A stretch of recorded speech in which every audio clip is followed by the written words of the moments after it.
ए माई आइल देखी बेटवा तोहार हो। ए माई आइल देखी बेटवा तोहार हो। हमके न भूल जइहा बा भरल दरबार हो। रौरे शरण में मोरा सारा संसार हो। हमके न भूल जइहा बा भरल दरबार हो। ए माई आइल देखी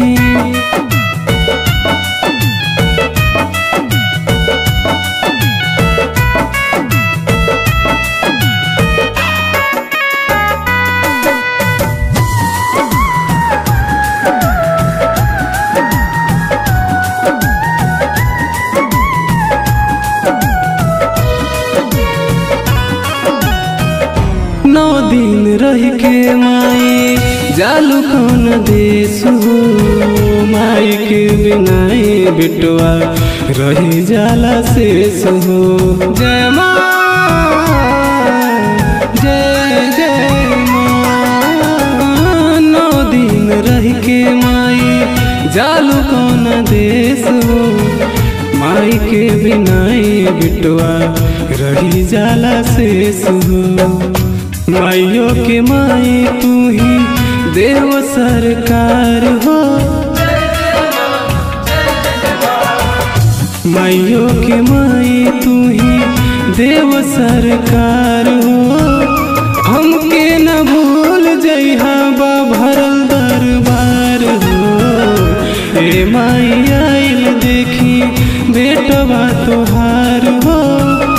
हमके न भूल जइहा बा भरल दरबार हो। ए माई आइल देखी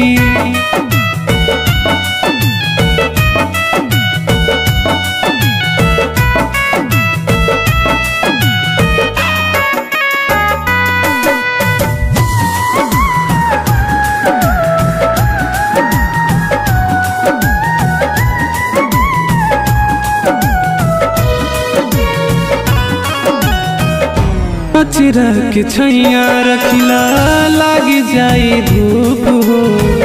पाप पर विजय तू करिह लेके काली रूप हो। जय माँ जय जय माँ। अचरा के छैया रखिला लागी जाई धूप हो। पाप पर विजय तू करिह लेके काली रूप हो।